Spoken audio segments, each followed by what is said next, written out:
disculpé, que ces documents, ces témoignages prouveraient qu'il n'avait rien à voir avec tout le processus de disparition, de détention et d'homicide. Mais c'est tout l'inverse qui s'est produit. Ça a confirmé qu'il n'était juste pas possible qu'il ne soit pas un responsable direct. Il assiste à la condamnation à perpétuité de son père. Il approuve cette sentence malgré les pressions de sa famille.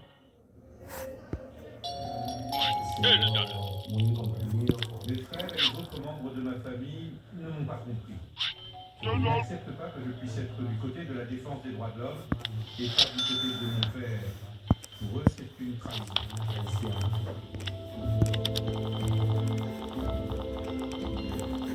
Pour se reconstruire, Leonardo a fait appel il y a 9 ans à une psychologue. Le seul moyen pour lui, encore aujourd'hui, de ne pas sombrer. Quand le procès a débuté, j'ai commencé à sentir comme un manque d'oxygène. En fait, ma vie était en jeu.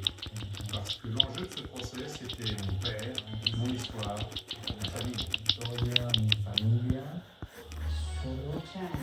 Son combat a été de sauver le père. Il ne pouvait pas comprendre comment ce père passionné, heureux avec sa musique, sa guitare, ses amis, comment il pouvait avoir un lien avec cet autre individu qu'il était en train de découvrir. Leonardo vit déchiré entre deux images, celle du père bourreau et celle du père bienvenu. Malgré cela, il lui rend visite tous les mois. L'ancien militaire purge sa peine à domicile, à quelques kilomètres. À cet endroit précis, on est à 10 pâtés de maison de la maison de mon père. Et je continue à me dire, est-ce que je vais le saluer ou est-ce que je n'y vais pas? Cette contradiction est présente en permanence. Et j'ai la certitude que ce sera comme ça jusqu'à ce que mon père meure.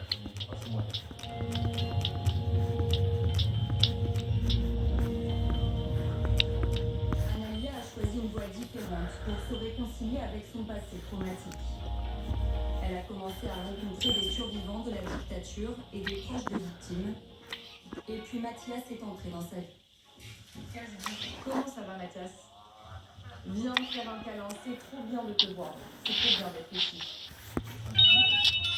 Tous les deux se sont vus pour la première fois il y a des années lors d'une conférence. À cette époque, ils ignoraient tout du lien qui les unit. Je ne savais pas que tes parents avaient disparu dans le centre clandestin de l'Atlético. Et toi, tu ne savais pas non plus que mon père avait été condamné pour ses crimes dans l'Atlético. Ça, on ne s'y attendait vraiment pas. C'était fort. Ce n'était pas juste la fille d'un criminel quelconque, mais la fille d'un responsable du circuit répressif dont ont été victimes mon père et ma mère.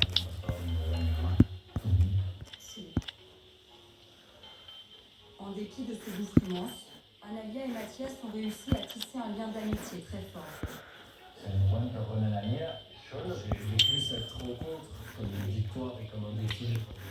Une victoire parce que Analia n'est pas devenue ce que son père aurait voulu qu'elle devienne. Et aussi un défi parce qu'au moment où on s'est connus, je ne savais pas grand-chose d'elle. Il a fallu que je lui fasse confiance. Pour nous, les enfants de criminels, ces rencontres nous soulagent énormément. Ça me semble très sain, très réparateur pour la société. Encore aujourd'hui, Mathias ignore où reposent les corps de ses parents. Une peine d'autant plus grande qu'il a appris des années plus tard que sa mère était enceinte lors de sa séquestration et qu'il a donc peut-être un petit frère ou une petite sœur quelque part.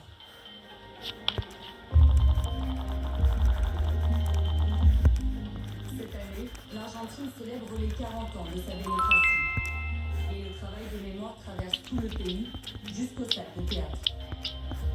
Nicolas Loarte est un metteur en scène de 33 ans, dont les deux grands-pères ont activement participé à la dictature. Il a créé une pièce dans laquelle il raconte son histoire et sa quête de la vérité.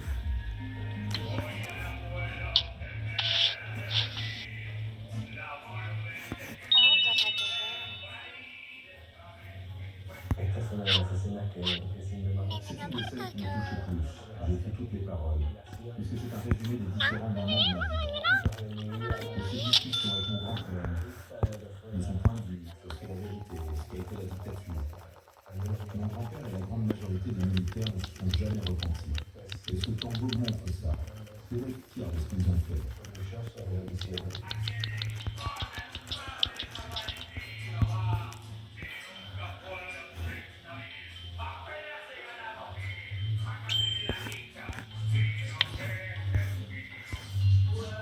S'il a choisi de militer à travers l'art, c'est pour se défaire du poids de son héritage familial, mais aussi pour éviter que l'idéologie de la dictature puisse surgir de nouveau. Le silence bénéficie à ceux qui ont du pouvoir. Aux militaires. Et le mieux qu'on puisse faire, c'est de parler de ces choses, de continuer à remuer le passé et de raconter ces histoires de tous les points de vue possibles.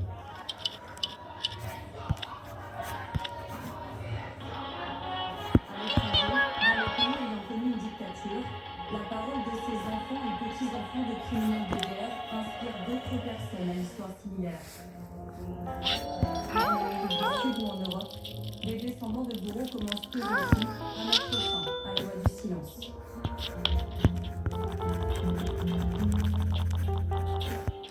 Voilà pour ce reportage en Argentine, 40 ans après la fin de la dictature. Un reportage qui est bien sûr sur France 24.com. Je vous invite pour une vidéo.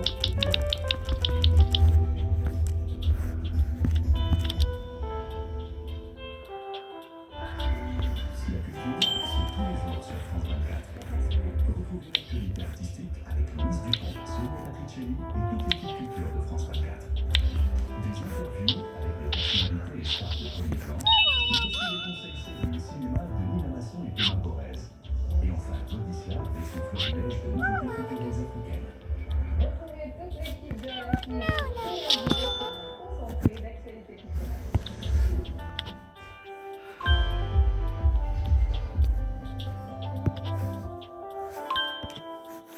Écoutez RFI en Hausa et en Fulfulde. 4 rendez-vous quotidiens vous proposent, dans ces grandes langues africaines, toute l'actualité en Afrique et dans le reste du monde, ainsi que des magazines sur les femmes, la santé, l'environnement, l'économie, l'éducation. Retrouvez RFI en Hausa et en Fulfulde chaque jour sur RFI et sur l'application RFI Pure Radio.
Plusieurs frappes ont touché la bande de Gaza aujourd'hui, dont 2 dans le camp de Jabalia, dans le nord de l'enclave. Elles ont fait plus de 80 morts Les attaques effroyables indiquent la vie des réfugiés palestiniens. En même temps, des centaines de personnes ont été tuées à Al-Shifa. On en parlera avec notre chroniqueur international Bruno. Et des milliers de personnes se sont rassemblées à Jérusalem pour demander la libération des otages toujours détenus par le Hamas. Certains sont arrivés dans la ville après des jours de marche. Objectif, faire pression sur le Premier ministre Benjamin Netanyahou. Et puis cette manifestation également en Espagne pour protester contre l'amnistie accordée aux séparatistes catalans. Une amnistie décidée par le chef du gouvernement Pedro Sánchez. Des milliers de personnes se sont réunies. Bonjour à tous, bienvenue sur France 24. Les frappes israéliennes sur la bande de Gaza s'intensifient. Tout à l'heure, un camp de réfugiés de Jabalia dans le nord de l'enclave palestinienne a été visé. 32 personnes auraient perdu la vie selon le ministère de la Santé du Hamas. Un peu plus tôt, une autre frappe sur une école dans ce même camp aurait fait au moins 50 morts. Dans le même temps, le plus grand hôpital de Gaza, celui d'Al-Shifa, continue d'être évacué. Avec nous sur ce plateau pour en parler, notre chroniqueur international Bruno Darro. Bonjour Bruno. Bonjour Céline. Des centaines de personnes réfugiées dans cet hôpital auraient déjà fui. Ça fait 4 jours. Oui, ça fait 4 jours et donc ça continue et c'est un peu l'incertitude. Ce matin, on ne sait pas si c'est l'armée israélienne qui a demandé au directeur de l'hôpital de faire rester les quelques centaines de patients qui étaient encore là en exception de 120 personnes environ qui ne pouvaient pas bouger, on ne peut pas bouger des blessés par exemple, ou si c'est le directeur de l'hôpital qui a demandé à l'armée israélienne cette évacuation. Dans ce deuxième cas, on est plutôt dans une évacuation humanitaire. En revanche, si c'est l'armée israélienne qui a demandé cette évacuation au directeur de l'hôpital, il y a à la fois la préoccupation humanitaire et aussi la préoccupation stratégique, car ce que veut faire l'armée israélienne depuis 4 jours, c'est trouver dans cet hôpital les preuves de la présence d'un centre de commandement principal, voire essentiel du Hamas dans le nord de la bande de Gaza, comme le répète l'armée israélienne depuis le début de l'opération, pour justifier notamment le fait de s'attaquer à un hôpital, ce qui en droit international est condamnable, sauf si le bâtiment abrite une installation militaire. Pour le moment, ce que l'armée israélienne a pu montrer, c'est quelques kalachnikovs, des gilets pare-balles, quelques armes, mais rien de vraiment convaincant. Donc, peut-être qu'elle a décidé de pousser un peu plus loin ses investigations, d'aller notamment aussi dans les sous-sols. Et évidemment, à ce stade, tant que l'armée n'a pas montré les images réelles, elle a établi des images de synthèse, et tant qu'elle n'a pas montré les images réelles, évidemment, c'est très important pour elle, puisqu'elle a été extrêmement critiquée pour le fait de s'en prendre à un hôpital. Évidemment, une autre frappe aurait touché le sud de la bande de Gaza, Khan Younes. Elle aurait fait au moins 26 morts, alors même que l'armée israélienne demande à la population gazaoui d'évacuer vers le sud. Et oui, c'est la situation un peu, en forme d'impasse, l'impasse tragique humanitaire vers laquelle on semble se diriger. Alors le porte-parole de l'armée israélienne a indiqué que l'Israël avait toujours dit qu'il voulait éradiquer le Hamas dans l'ensemble de la bande de Gaza. Donc les opérations dans le nord se poursuivent. Il y a eu cette attaque qui n'a pas encore été confirmée d'ailleurs par l'ONU ou par l'armée israélienne sur le camp de Jabalia. Ça se poursuit dans le nord, l'hôpital Al-Shifa dont on parlait, mais visiblement ça s'accentue aussi dans le sud. Le problème pour l'armée israélienne, c'est que pour le moment, en fait, elle n'a pas affaire vraiment à des combattants de Hamas qui ont fui le nord, beaucoup sont dans le sud. C'est pour ça qu'elle veut désormais aller dans le sud. Il y a eu une frappe la nuit dernière sur le camp de Khan Younes, qui est l'un des principaux camps de la bande de Gaza, avec 400 000 personnes qui y vivent en temps normal, plus des centaines de milliers de personnes qui s'y sont réfugiées. Et tout le problème là maintenant, c'est qu'effectivement l'armée israélienne conseille à ces personnes qui sont déjà des déplacés du nord d'évacuer le sud. Mais évidemment la question, c'est une question qui va monter dans les heures qui viennent, évacuer oui, mais pour aller où? Déjà c'est une deuxième évacuation, donc c'est extrêmement douloureux, mais en plus pour aller où? Car évidemment l'Égypte ne veut pas, ou dit qu'elle ne peut pas accueillir ces dizaines de milliers de personnes pour plusieurs raisons. D'abord parce que ça ferait un flux de population considérable. Ensuite parce que ce serait une façon de consacrer une forme d'abandon par les Palestiniens de leur terre. Et ça, l'Égypte y est opposée, tout comme la Jordanie d'ailleurs. Et enfin, ça peut poser un problème de sécurité nationale, puisque s'il y a des combattants du Hamas qui vont en Sinaï, que ce soit en Égypte ou en Jordanie, évidemment, ce sera un gros problème pour ces autorités. D'ailleurs, aujourd'hui, au Caire, en Égypte, Ursula von der Leyen a soulevé ce point. Elle a dit que l'Union européenne, en accord avec l'Égypte, n'était pas d'accord pour le déplacement forcé de population. Sous-entendu, les Israéliens y pensent peut-être un peu, et bien ça n'est pas acceptable. Merci beaucoup, Benoît, pour votre analyse. Et à Jérusalem, des milliers de personnes se sont rassemblées, certaines après 5 jours de marche depuis Tel Aviv. Parmi elles, des familles d'États privés des par Hamas. L'objectif de ces manifestants, faire pression sur Benjamin Netanyahu pour le faire bouger.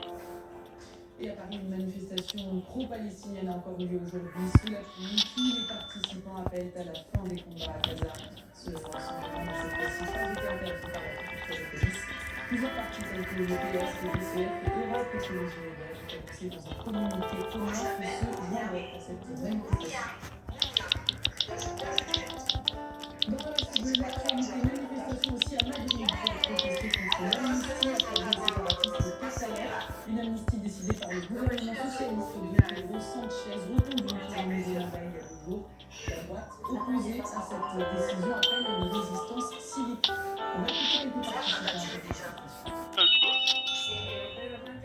Pedro Sanchez veut être président à tout prix. Il défie le pays pour ses propres intérêts. Il va donc devoir revenir avec toute la vie. Nous devons sortir dans la rue pour protester pacifiquement pour essayer de faire quelque chose afin de voir si nous pouvons le faire partir. Il détruit toutes les belles choses que nous avons et que nous devons défendre. Le président a négocié son investiture avec un délinquant en échange de l'effacement de ses crimes, en échange de l'impunité et c'est de la corruption politique. Il s'agit d'une attaque frontale contre l'état de droit espagnol. Et ici, il y a beaucoup d'Espagnols qui défendent la scène constitutionnelle, l'état de droit, la validité de la justice et l'égalité des Espagnols.